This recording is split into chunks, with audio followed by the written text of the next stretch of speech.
Welcome to Channel's Book Club. My name is Olakunle Kasumo. I've got a book in my hand here, Pathways to Fertility. Let me read the synopsis at the back, or maybe a bit of it. The journey to parenthood for many is filled with unexpected twists, emotional challenges, and overwhelming uncertainty. Pathways to Fertility is your comprehensive guide to navigating the complexities of fertility with confidence, hope, and empowerment. It's a huge problem in Nigeria, all over the world, as a matter of fact. But I got to learn recently how big a problem it is in our part of the world. Fertility and infertility-related challenges. It's just incredible. Well, I will not say much. We've got an author who is an expert in this field. She's written this book, Pathways to Fertility. Out of experience, out of her own personal pain, personal experiences, she birthed this. She created this, which is such an asset for every person out there that has this challenge or knows somebody that has the challenge. You know, let's get to meet with our author for today, Adeola Olunloyo, and enjoy the conversation about her book, Pathways to Fertility.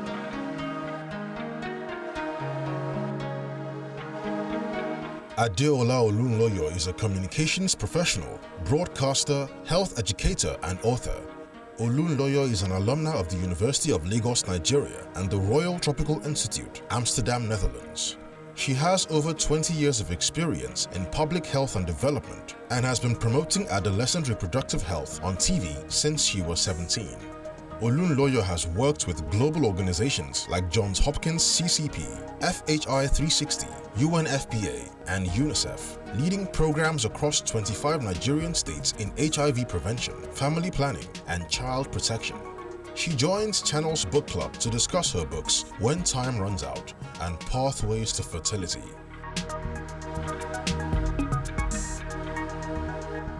Adeola, nice to have you on Channel's Book Club. Thank you very much, Mr. Kunle. It's great to have you here.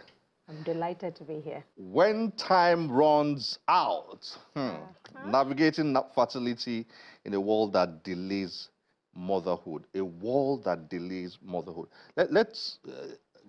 A lot of what you've written here are summed up in your title, which I would like you to delve into. Okay. But I like the way you wrote about what led to the book, in the book. Yes.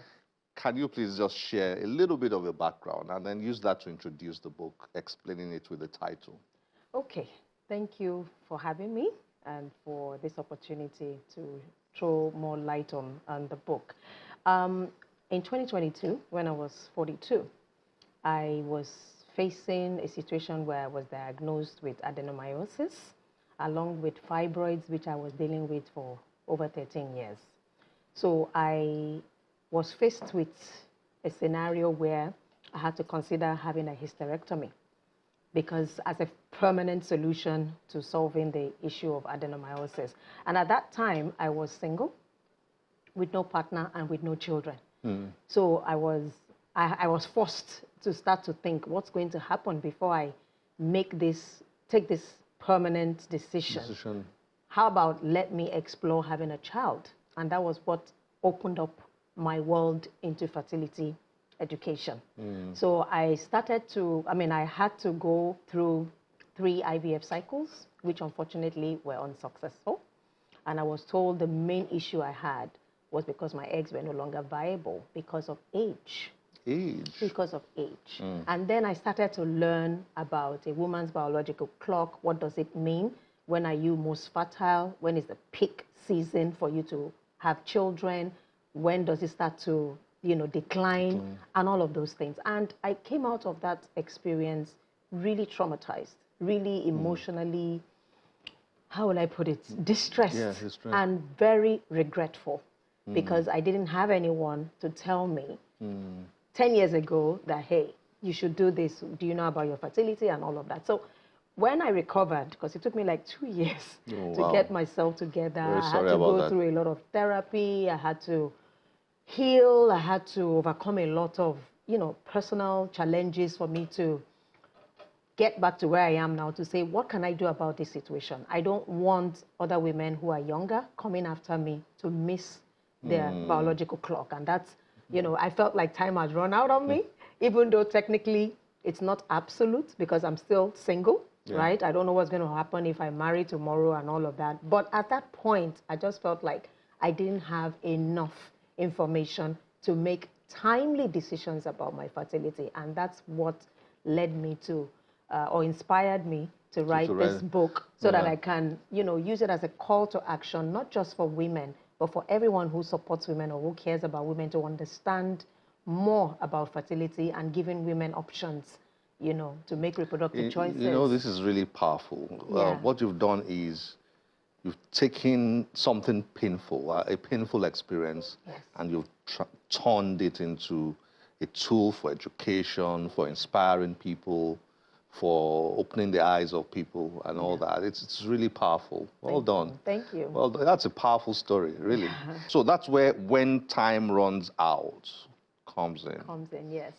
And then you said navigating fertility in a world that delays motherhood. I like you wrote a lot about that. Yes. Now, if you look at our generation compared to 2 generations of mothers before us, you realize that there are more opportunities for women today. Many women now are getting more educated. Many more women now are pursuing careers. Many more women are, becoming productive beyond the home front, right? And for these reasons, they are not rushing into marriage. Changing the dynamics. Yes, it's changing the dynamics and structures of families. And then some women, not all. I mean, if you look at the fertility rate in Nigeria, we're still doing okay in terms of our population growth. However, we do have a growing population of women who are delaying marriage until their late 20s or early 30s or even 40s and even 50s for those who do not find suitable partners, who are opting for singlehood. So whether we like it or not, this pattern is existing. And if you even look at the Western countries, it's more pronounced. They have more data, rich data, to really show that many more mothers are becoming first-time mothers in their 30s than in Nigeria, where we still have mothers becoming 20s. So I'm realizing that we're not really talking about this. It's a trend that is growing gradually. And before it gets to a level where it's really going to change our population dynamics, we need to start asking questions. Because if women are delaying marriage, which we expect culturally to happen before motherhood, what do we then do to help them manage the biological clock? Not to miss it, and if they miss it, what are their options? And one of the key things I regretted, which I want to throw more light on, is about fertility preservation. Fertility preservation. Egg freezing, etc. Because maybe 10 years ago, I didn't know I was going to be single at 42. I'm 45 now, I'm still single. Of course, every woman grows up being prepared for marriage, but marriage didn't happen. So what happens to women like me? We have to start the conversation around single motherhood by choice, because that was what happened to me. I had to face the situation where I'm like, okay, I always loved to be a mother. I always wanted to be a biological mother. And when I got to the point or juncture where there was no man in the pipeline and my biological clock was ticking, I was forced to consider that, okay, I would love to have a biological child. How about let me try IVF? Because with IVF, I'm not necessarily being intimate with a man. I am not getting entangled into a situation where I don't want to be, but I am being proactive and exercising my autonomy and my rights to be able to make that decision for myself. So a lot of women, I'm sure you would know, Mr. Kole, that I hardly find now some people who don't know someone like me. Right. It's either you know someone like me or you know couples who are dealing with infertility. Because when we talk about fertility, it's a broad spectrum, not just for preservation of fertility, but also for single motherhood or fatherhood, and then treatment for people who are dealing with infertility. So that's why... some of these things that you're talking about and which you have written here, they will blow long-held culture and norms and ideas in our kind of society that will blow them away. I hope so. I mean, some people are going to come after you and say, what are you talking about? But I mean, it's really intriguing, like what you just said now. Yes. These are the realities of modern day life and science and technology, really. And, okay, we'll come to that. Can you share one or two interesting things about the biological clock that you've put in here as a form of, I want somebody out there to say, I'm going to look for this book and read it, you know, as a form of teasers for viewers out there. Yeah. Can you share one or two of them? The key... discoveries you made? Okay, well, the key one that every woman should know is their fertility window. The longevity for a woman's fertility is shorter than the longevity of a man's fertility. Because it takes less energy for a man's sperm to be produced, according to what you wrote here. A man can continue to produce sperm for longer, right? If he's healthy and he doesn't have any issues. It doesn't mean a man's sperm quality and quantity doesn't decline with age. It declines with time, right? Yes, it declines with time. However, for a woman, it's really well-defined biology. It's evidence or research. Biology tells us or shows us that a woman is born with a finite number of eggs. So a woman's eggs cannot increase. It is whatever you are born with at the time of birth that you deal with in your lifetime. So by the time a woman is in her 20s, that's when she has the highest quantity of eggs as a woman to procreate. By the time she's 30, it starts to decline. And by 35, the decline becomes even significantly higher, okay, in terms of quality and in terms of quantity, which means your chances of getting pregnant starts to decrease as you get older. So one key takeaway that every woman must know is if I want to be a biological mother or I desire to be a biological mother, I need to keep that timeline in view that by 35, I should have started or I should have finished. Yes. But even if you haven't started after 35, because we have people who are making choices. There are women who are not settling for what they don't want. If they don't have a suitable partner at 35, at least they would know what they're up against, right? They'll be prepared. It won't be shocking. It won't be based on ignorance. And then there are still steps they can take in terms of maintaining a healthy fertility lifestyle, right? To prepare themselves. And then if, for instance, they have medical issues or gynecological issues that could affect their fertility later on, they can deal with it while in the waiting period. So I feel there's something for everyone, regardless of where you are as a woman in your journey, in your fertility journey. Look, I love your honesty, the insights. It's really inspiring. Okay. So that's one. Do you have another one you want to share? One last one you want to share? Okay, now, when you said, maybe I'll help you. Okay. Now, when you said, you used the word biological in that phrase. Children. You said biological children. Yes. Okay. That's different from when you're talking about egg freezing and all that. Did you deliberately use the word biological? I used the word biological I'm trying to understand why you use that. Because, thank you for asking that question. So when I wanted to start my IVF treatment, you have different options, right? I wanted my egg to be used. And that's what it means to be biologically related to the child. Now, when I went through the 3 cycles and my egg was not viable for me to have a baby, and that was because of your age? Because of my age. And you know, science is fascinating. They extracted the eggs, put it in a test tube, fertilized it with a sperm, and they will leave it because it's nature or God who decides whether it forms a baby or not. And when it doesn't form, it means your eggs were not viable, right? So when that happens... Does that automatically mean your eggs are not viable? Yeah, my eggs were not viable. What if the problem was the sperm used? No, they had assessed and analyzed the sperm, and the sperm was proven good. To be okay. It was the egg that was not viable at the time. You wrote about the cultural pushbacks, yes, that women get when they think like this and make attempts like this and all that. I'd like you to talk about that a little bit as you wrote here. Yes. Just a little bit. Unfortunately, we have a judgmental and intrusive culture, especially when it comes to women's lives and women's reproductive choices. Now, I didn't plan to go through life like this. I didn't think or imagine that this would be me at 45, okay? So there's a lot of labels and stigma associated with single motherhood.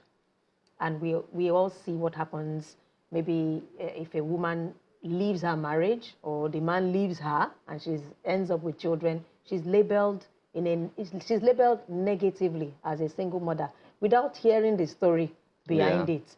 But in my situation now, it's choosing to be a single mother by choice. And why am I doing that? I've explained. There was no husband in the picture. So I was forced to say, do I want to be childless? And the answer is no. I don't choose voluntarily to be childless. So we need to open up our minds and look at our culture again, because we put a lot of reasons on why we do what we do on culture. But culture is not static. It's dynamic. It must serve us, not the other way around. So I feel like our culture needs to be more inclusive. This book is going to help a lot of people out there. And your second book, titled Pathways to Fertility. Pathways to Fertility. Yes. Incredible. Are they easily purchasable? Can people get copies of your book easily out there? The books are available globally on Amazon and Lulu. And then you can also purchase from Roving Heights Bookstore in Ibadan, Abuja, or Lagos. And you can order online if you are not in those 3 cities. You can order them and get them sent to you. Is there stuff you do for women? I mean, this should be like a seminar or something. You should be doing this So constantly. I've started a community called Fertility Clicks. Okay. And I would really be happy if people can follow me or across all the social medias, to get more information about that. Because what I took out of my experience was that my click matters, right? My click matters. Your fertility is not up for discussion with everybody, but you need to have that inner circle of people who understand, who are supportive, and who you can learn from. And that was what helped me to overcome my own challenges when I went through my fertility journey. So, I started conversations around fertility already in Lagos and in Abuja. It will grow to other cities eventually, but online across the social media platforms that I am present, I would love people to follow me so that they can get more information and see how they can join, especially women. I'm curious, is there, how rampant is this,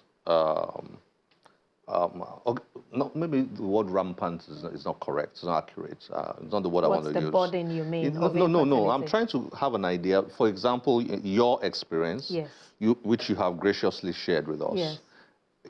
Yes. How common is it in Nigeria? Have you seen, are there a lot of women, sharing that experience? Let me share first with you the data. WHO estimates that 1 in 6 persons globally is dealing with infertility. 1 in 6? 1 in 6 globally.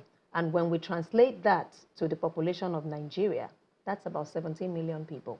Wow. Mr. Kunle. 17 million people. And honestly, there's nowhere I've taken this conversation to that I do not meet women like me or meet couples who are desperately looking for support or resources or information about how to deal with infertility. Thank you very much for joining us on Channels Book Club. When time runs out, navigating fertility in a world that delays motherhood. Adeola Olunloyo. Thank you for having me. There's a new book in town, and it deserves our attention. It really does. We were at the book launch. Enjoy this. It's a double celebration for Gbesoye Debo Olujimi, the Executive Director of Emadeb Energy Services Limited, as she marks her birthday, as well as the official launch of her debut book, Doing and Being, in Lagos. Thank you for being here. Celebrate them and say, I see your fire. The 10-chapter book offers deep reflections on life-shaping experiences and the lessons that have defined her journey, aimed at inspiring readers to live purposefully. In her keynote address, Renowned businesswoman Ibukun Awoshika notes that while individuals are shaped by society, it's self-awareness and personal choices that ultimately define their path. You can get so much from everyone. And everyone around you might be so willing to give to you, including our children. You can hear how many times Besoye referred to something her daughter said or her son. And every part of our village gives into our life. But the ultimate responsibility for who we become is what we choose to do with that which our attention is drawn to. During a fire chat session, Debo Olujimi shares the inspiration behind the book and the meaning behind its title, emphasizing the power of purpose and intentional living. I made up my mind that I would start to rise, to do my father's memory proud. So who I am today is not without the lessons I've learned from that. Purpose is something that we fulfill as we're, sat here talking about this. We're doing what we're called to do in this moment. That's right. And that is being. When you embody it, you're not waiting for a major ceremony like this. Even when I speak to people at home, I speak to people at work, I engage from my core, from that place of my being. So I'm not trying to say, until I become, You have become. You have become. You are be. Yes, you are the be. Yes. So at the end of the day, you recognize that and you start to do the things you do differently. You carry yourself with grace. You start to approach life from a different perspective. Book reviewer Dr. Lanre Olushola gives guests a preview of what to expect, describing the work as thought-provoking and transformative. So this book is your reset.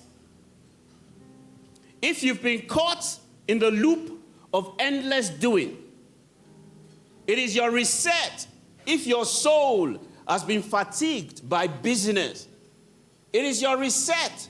If you've been questioning your worth, your voice, and your place, then this book is your own divine interruption. Let it become your mantra. Break out, embrace, choose, overcome, master, and engage. The book is officially unveiled by the mother of the day, Funke Felix Adejumo, with cheers from the audience. In the name of God the Father, amen. Go to the world and soar. Amen. In the name of God the Son, amen. And be a blessing to our world. Amen. In the name of God the Holy Spirit. Amen. Congratulations. Speaking further, the author reflects on how she managed to write the book while balancing her many roles as a mother, wife, sister, friend, mentor, and professional. People talk about balance, especially for a mother, a wife, a professional, now an author. People say, how do you balance? I believe that there is nothing such as balance. Your balance is actually in knowing what should take more of you per time. It got to a point when I was editing that I realized that this book could actually be like 3 different books. Having a spiritual one to it, a psychological one, and like a journal, like a workbook. But at the end of the day, I'm like, you know what? That would have distracted me, saying that I want to do 3 books at the same time. I said, let me focus. Then we'll start to take it one step at a time. Of course, I have other inspirations at the moment. I just don't know when exactly the next ones will come. The uniqueness of things where we are today is how seeing and supporting what my wife, because she's a very strong part of me. Without her, trust me, we run a business together.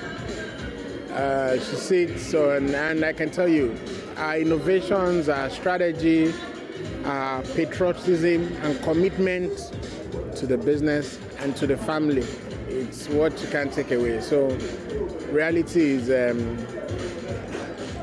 I cannot have it better, and that's best.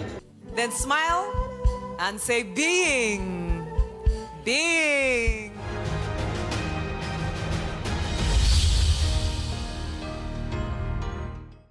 This is where we have to end the show today. As always, we'll be delighted to get your feedback through any of our social media platforms right there on your screen.